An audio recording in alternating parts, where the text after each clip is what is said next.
그다음에 이제 국내 정치 이야기를 좀 해보면 한일 관계의 변수 이야기를 안 할 수가 없는 겁니다. 역시 정치적 양극화인 거죠.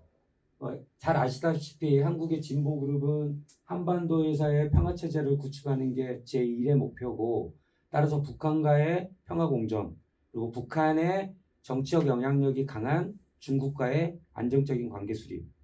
그래서 한반도에서 한미일과 북중러의 삼각 대립 구도가 일어나서는 안 된다, 이런 생각을 하는 겁니다. 그래서 중국과 북한을 자극할 여지가 많은 한미일 그리고 한일 안보협력에 매우 부정적입니다.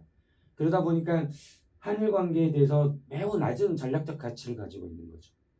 과소평가됐다고 말하는 게 좋을 것 같습니다. 일본의 역할이 과소평가되게 되고, 오히려 일본은 한반도 평화를 만드는 데 있어서 패방자고, 그래서 패싱해야 된다. 이건 문재인 정부 때 계속 나왔던 이야기인 거죠. 반면에 보수그룹은 북한과 중국의 위협에 대해서 대처하기 위해서 가치를 공유하고 있는 한국과 일본과 미국이 협력해야 된다고 생각을 하는 거죠. 그래서 한일 관계에 아주 높은 전략적 가치가 부여되어 있고, 또 어떨 때는 한일 관계가 너무 과대평가되어 있다는 측면도 좀 봤습니다.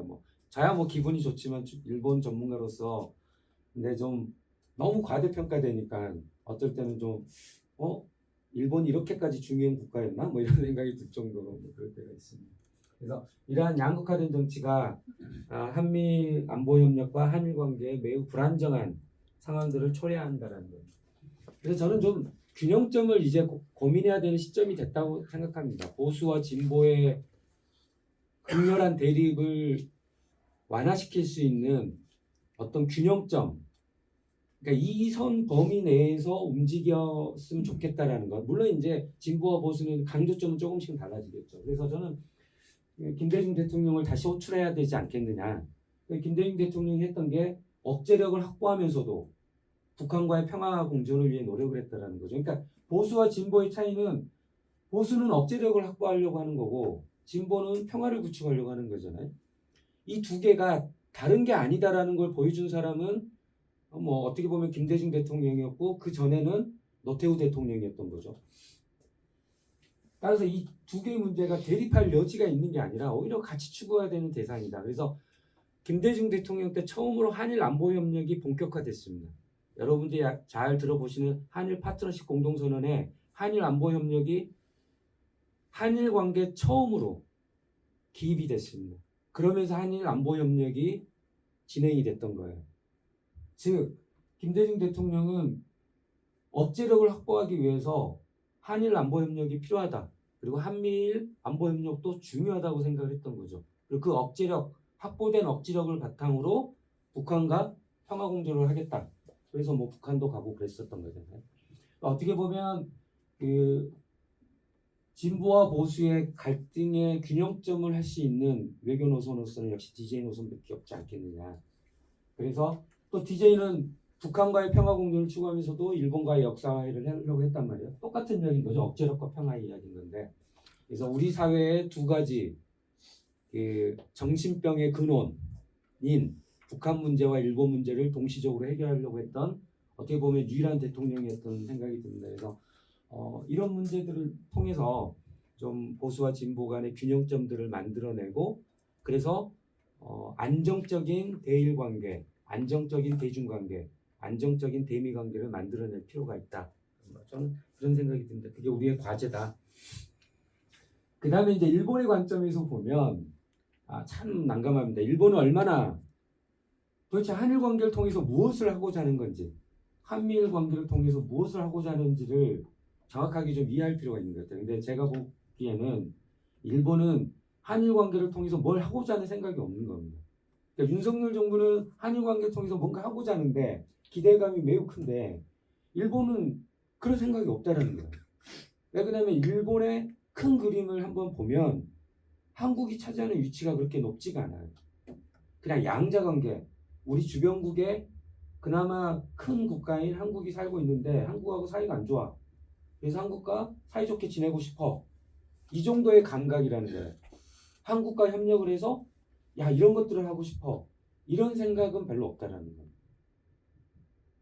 이런 것들을 좀 우리가 봐야 되는 게 일본은 한일 관계 전략적 가치를 이렇게 해놓고 있는데 우리는 우리의 원망, 우리의 요구대로 일본의 전략적 가치를 규정하고 뭔가를 하려고 한단 말이에요. 이랬을 때 나오는 미스매칭이 발생을 하게 되는 거고 그게 어떻게 보면 오히려 실망 같은 것들을 가져오게 되는 상황들이 벌어지게 되거든요. 그래서 옛날 진보 정부 같은 경우는 일본하고 북한이 가까워지면 한반도 평화 프로세스가 쉽게 진행이 되니까 일본이 북한과 사이좋게 지내도록 만들어 줄 거야. 근데 일본은 절대 북한하고 사이좋게 지낼 생각이 없거든요. 그러니까 보니까 실망하게 되고 야 그러면 일본하고 우리가 왜 가깝게 지내야 되지? 일본과의 관계를 왜 우리가 안정적으로 가져가야 되지? 뭐 이런 의구심이 들게 되는 거죠. 그 이야기를 이렇게 써놓은 건데 결국은 일본이 그리는 어떤 대전략 속에서 한일 관계나 한미일 관계라는 건 북한 문제에 대한 대응 정도에 머물고 있다는 겁니다. 한국과의 협력을 강화해서 뭐 중국을 견제하고 싶어. 한국과의 협력을 강화해서 뭐 동아시아의 경제 구도를 좀 민주적인 구도로 만들고 싶어.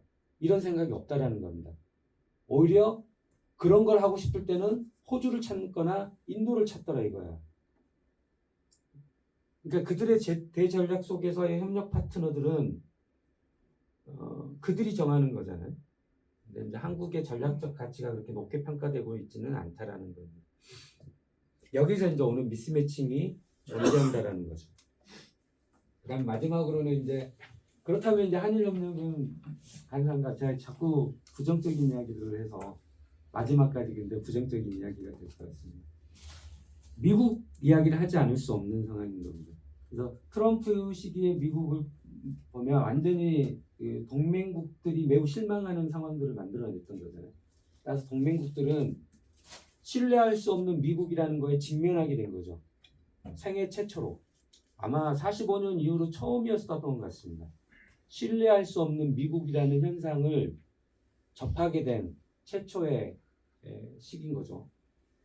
따라서 미국을 신뢰할 수 없다면 근데 미국과는 동맹관계라는 거죠. 이 어려운 문제를 어떻게 풀 거냐. 그래서 전략적 자율성이라는 단어를 사용하는데 동맹국들은 나름대로 전략적 자율성을 추구할 수밖에 없었다. 근데 바이든 정부는 좀 다른 방향으로 움직였죠. 그럼에도 불구하고 지금 다음 선거에서 트럼프가 다시 재선될 확률이 높다 이런 식으로 나오는 거죠. 그러면 동맹국들은 신뢰할 수 없는 미국을 전제로 놓고 대외 전략을 만들 수밖에 없다라는 겁니다. 그래서 저는 모든 국가들은 중국에 대한 위협 인식이 약간씩 차이가 있거든요. 그것 때문에 외교 전략이 바뀐다고 생각하지만 두 번째는 미국에 대한 신뢰 인식에 의해서도 대외 관계가 좀 바뀐다고 생각을 하는 사람 중에 하나라서. 근데 문제는 지금까지 나온 전략적 자율성의 형태가 매우 다양하다는 겁니다. 한국의 보수들은 핵무장을 주장합니다. 신뢰할 수 없는 미국이 있기 때문에 우리가 스스로 핵을 개발해서 북한이 공격을 해오면 우리를 지킬 수 있는 힘을 우리가 스스로 만들어야 된다. 그래서 실제 뭐 대통령조차도 핵무장 이야기를 한번 한 적도 있고요. 또 어떤 형태는 유럽과의 관계를 강화하려고 노력합니다. 그러니까 국제 자유주의를 수호하는 가장 강렬하게 수호하는 유럽과 관계를 강화해서 국제 자유주의로부터 후퇴하는 미국을 대신해서 유럽과의 관계 강화를 통해서 국제 자유주의를 유지하려고 합니다. 그런 식으로 해서 상대적 자율성들을 키워나가려고 합니다. 또는 뭐 진보 영역들이 예전에 주장했던 거죠. 제3지대론. 미국과 중국에 뛰어있는 나라들끼리 힘을 합쳐서 제3지대를 형성하자. 뭐 외교 영역의 확대하고도 비슷한 말인 거죠. 그 다음에 또 진보 영역이 하고 있는 북진로 삼국에 대한 전략적 접근. 그러니까 미국을 신뢰할 수 없다면 그냥 중국과도 안정적인 관계를 만들면 된다는 거죠. 어차피 중국하고도 마찬가지고 러시아하고도 북한하고도 그렇게 되면 위험 요인이 줄어들기 때문에 한국의 외교 안보가 어느 정도의 안정성을 확보할 수 있다 이런 겁니다. 근데 일본도 이런 전략적 자율성을 추구하거든요. 그걸 오해하시면 안 된다는 생각을 제가 계속 합니다. 그래서 사실은 조금만 더 시간을 쓰면 이 이야기를 하고 싶었던 건데,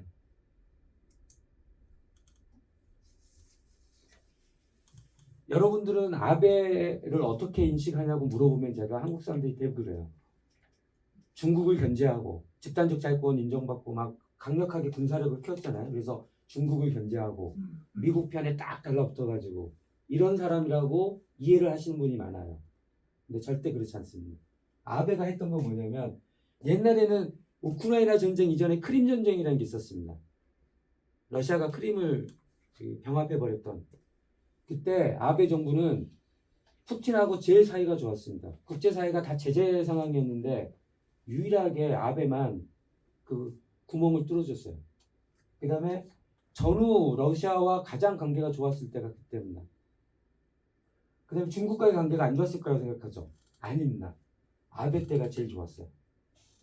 우리나라 문재인 정부가 친중파라고 막 많이 비판을 받는데, 그래도 우리나라 문재인 대통령은 중국의 1대1로를 칭찬한 적이 한 번도 없습니다.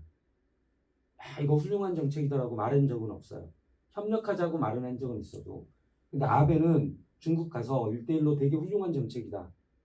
우리의 인도 태평양 전략과 충분하게 협력할 수 있다. 그래서 공동 사업을 한 50개 정도를 합의했던 사람입니다.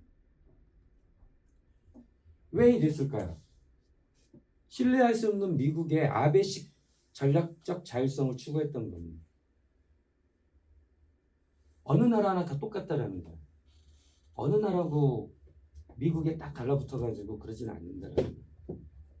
그 이야기를 하고 싶은 겁니다. 그래서 전략적 자율성을 포기할 수 없는 상황이라면 한국과 일본이 좀 같은 방향의 전략적 자율성을 추구하게 되면 좀 더 외교 협력, 안보 협력이 쉬워질 텐데, 이게 잘 수렴이 안 되고 있는 현상들이 목도되고 있다는 겁니다. 그래서 향후 우리의 과제는 한국과 일본이 같은 문제의식을 갖고 있거든요. 미국과 동맹을 공유하고 있지만 미국이 점점 신뢰하기 힘들어지는 국가가 되고 있다는 겁니다. 능력적인 측면에서, 의지적인 측면에서 미국의 능력과 자유민주주의를 지키려는 미국의 의지가 자꾸 의심스러운 상황들이 벌어지게 되기 때문에 한국과 일본은 비슷한 문제의식을 갖게 되는 거고, 그러면 같은 전략적 자율성을 추구할 가능성이 높은데 현실적으로 나타나고 있는 것들은 그렇지는 않다는 겁니다. 그래서 일본과 한국의 원활한 커뮤니케이션을 통해서 이런 문제들을 좀 해결할 필요가 있지 않겠느냐라는 생각을 해봅니다. 제가 좀 5분 정도 늦어졌는데 경청해 주셔서 감사드립니다.